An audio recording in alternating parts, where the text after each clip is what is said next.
back to Fox Recaps. Today, I'm going to explain the movie Walking Tall, released in the year 2004. The movie opens up with Chris Vaughn, a Special Forces Army veteran, returning to his hometown, Kitsap County in Washington. On his way, he notices a closed old mill which used to provide employment to the majority of the people in the town. When he's reading the closure notice of the mill, he's approached by the town's sheriff, Stan Watkins. The sheriff recognizes him as a Special Forces soldier and offers him a ride to his home. At first, Chris refuses the ride, but when Watkins insists, he has no choice but to get in. After a while, Chris reaches home, where he's welcomed by his sister, Michelle. In no time, Chris's father and mother also come outside to welcome him. His family hasn't seen him in years, and his nephew, Pete, has grown significantly. The next morning, Chris can be seen repairing the wooden staircase present at the house's entrance. At the same time, his high school buddy, Ray, arrives there and greets him. When Chris offers him beer, the latter reveals that he's stopped consuming drugs and alcohol and has been clean for the last 14 months. Later, he invites Chris to a football game with some of their high school classmates, to which Chris agrees. In the next scene, Chris and Ray arrive at the ground and unite with their old friends. Their game is against the team of Jay Hamilton, who is also Chris's old friend and belongs to one of the richest families in Kitsap County. At present, Hamilton is the owner of the biggest casino of the town. Soon, Hamilton's other teammates also arrive there, including the bouncers of his casino. With this, the game begins, and Hamilton's team can be seen playing roughly by attacking the other players. During the game, Chris observes his nephew Pete hanging out with a group of boys who are using marijuana. The game is going well until Hamilton's main man, Booth, intentionally attacks Chris and damages his knee. However, Chris lets it slide, and the game ends. Before leaving, Hamilton invites Chris and his teammates to his casino. Later, Chris calls Pete and advises him to stay away from his drug addict friends, but the little kid dismisses him and drives away in his small motorbike. At night, Chris, Ray, and some of his friends arrive at the casino as planned. They enter the place and are surprised to see the environment there, with hot ladies walking around and entertaining the customers. Soon, Chris meets up with Hamilton, who urges his men to provide Chris with VIP treatment. Wasting no time, Chris is taken away to one of the exclusive dancing booths of the casino. Here, he's left alone to enjoy watching a stripper perform for him. After a few minutes, he discovers that the lady is none other than his high school love, Denny.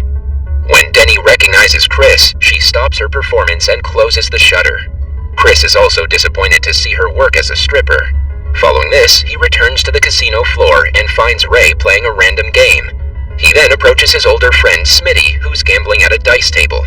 Chris notices that the dealer conducting the game is cheating by using loaded dice.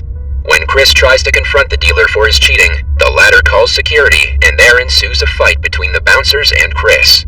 Though at first Chris manages to beat them, he's soon overpowered by 3 bouncers who tase him and bring him to the basement.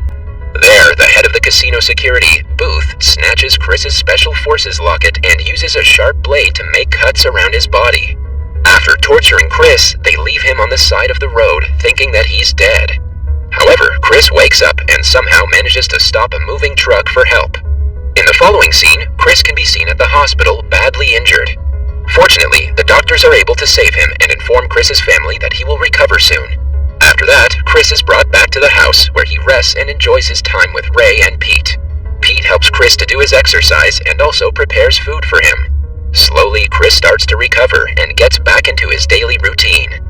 One day, while Chris is repairing the old staircase, Hamilton arrives at his house and apologizes for whatever his men did to him. He then offers to make Chris the head of security of his casino, but Chris kindly refuses his offer. Hearing this, Hamilton asks Chris to give it a second thought, but Chris replies that it's his final decision.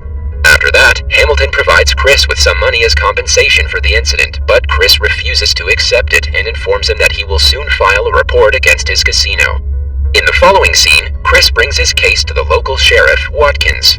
But to his surprise, Watkins mentions that the case has already been examined, and that there's insufficient evidence to punish Hamilton's security guards or to close the casino. Instead of writing the report, Watkins informs Chris that after the mill was closed, the casino became the main source of revenue for the town. Hence, it's impossible to close the casino or punish the owner. Frustrated, Chris leaves the station, but not before informing the sheriff that he's going to expose the illicit activities of the casino. The next day, when Chris returns home after a short meeting with Denny, he's shocked to find out that his nephew has suffered from a drug overdose. turns out that Pete consumed crystal meth, a rare and expensive drug. When Chris confronts Pete's buddies and inquires about the source of the drug, they inform him that the casino security guards privately supplied them and are selling it to the whole town. Enraged, Chris returns to his house and takes out his old shotgun. Despite his father trying to stop him, he drives towards the casino. In the next scene, Chris arrives at the casino but somewhat controls his anger. He ditches the shotgun and instead carries a wooden log inside.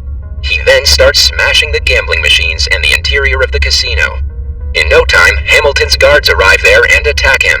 Chris fights them with the help of the wooden log, breaking their hands and legs. He also beats up Booth and takes his locket back from him. Before leaving, he launches his wooden log at a mirrored window and notices Hamilton looking at all the chaos. Unfortunately, he is quickly surrounded by the police as he tries to drive away. He is then arrested by Watkins for assaulting the security guards and destroying the casino. In the next scene, Chris can be seen at the police station conversing with a lawyer and requesting him to take his case. At the court's hearing, Hamilton presents several witnesses from his casino, and all of them testify against Chris. They mention that he is a trained army officer and was out of control that day. Despite the accusations, Chris's lawyer is surprisingly silent, and this convinces Chris that he's also working for Hamilton. Hence, Chris dismisses him and requests the judge to let him handle his case independently. After getting the approval from the judge, he addresses the jury and the courtroom audience about Hamilton's casino that dispenses drugs and cheats its customers. He also declares his intention to apply as a candidate for sheriff, promising to clean up the town and the corruption. He then shows the jury his body wounds that were afflicted by Booth. Hearing all this, the jury comes to a conclusion in the favor of Chris and releases him from custody. The scene then fast-forwards to the time when Chris has already won the election and is the new sheriff of the town. On his first day as sheriff, Watkins approaches him and suggests he keep all his deputies as they are trustworthy. However, Chris, who knows that all of them are corrupt, fires them on the spot and enters the station alone. Later, Chris confronts Hamilton while he's riding in his Porsche with his girlfriend. He stops the car and asks Hamilton to show his license and registration papers. Hamilton mocks Chris's new position and attempts to bribe him. Enraged, Chris leaves, but not before destroying the car's taillight and warning him to fix it soon. Following this, Chris visits Ray and asks him to join the police department as a deputy officer. At first, Ray refuses to do so, stating his own history of addiction, but when Chris mentions that he needs his help to destroy Hamilton's drug empire, he agrees to join. Soon, Chris and Ray can be seen arresting numerous drug dealers and punishing them. Eventually, they arrest Booth and perform a full body search. With an aim to take revenge on him, the duo start wrecking Booth's customized pickup truck in search of drugs and at last put him behind bars. At the station, Chris urges Ray to go to his home and keep an eye on his family, knowing that Hamilton will most certainly attack them. Chris then stays at the sheriff's office to look after Booth. At night, when Chris is having dinner, Denny pays him a visit. Turns out that she's resigned from her job as a casino dancer. After the revelation, Chris approaches Denny, kisses her, and the two make love in the station. The next morning, after not finding Booth around the casino, Hamilton orders his men to attack Chris's family and also the police station. Soon, Hamilton's henchmen arrive in front of the police station and blow up Chris's truck. After that, they continue firing at the station with their machine guns. Surprisingly, the ones firing at the station are none other than Watkins and his ex-deputy officers. At first, Booth becomes happy to see Watkins, but after realizing his vulnerable condition, he begs Chris to allow him out of the prison. Chris exploits his situation and pressures him to reveal about Hamilton's drug factory. Left with no choice, Booth discloses that the old mill is where the drugs are being manufactured. But sadly, before Chris can let him out of prison, he is struck by several bullets and killed. With Denny's assistance, Chris succeeds in eliminating all of the attackers, including Watkins. He then takes Denny and heads towards his home, where Ray and Chris's father are able to eliminate the henchmen who attacked them. After ensuring the safety of his family, Chris proceeds to the timber mill and uncovers a meth lab as well as Hamilton, who is patiently waiting for him. Hamilton tries to eliminate Chris by lowering him down a trap door with mill machinery, but Chris draws Hamilton down with him and the two plunge into a slide. Chris, whose leg is badly injured, runs towards the nearby forest with Hamilton chasing him with an axe. Before Hamilton attacks him with the axe, Chris manages to adjust his dislocated leg bone and defends himself with a tree log. Despite being injured, Chris overpowers Hamilton and defeats him in the fight. Chris then arrests Hamilton and locks him up in prison. The movie ends with Chris closing the illegal casino and reopening the old timber mill, providing employment to the people. That was all from the video. I hope you liked it. Subscribe for more content like this, and hit the like button to help us out. Also, leave a comment if you want us to recap your favorite movie.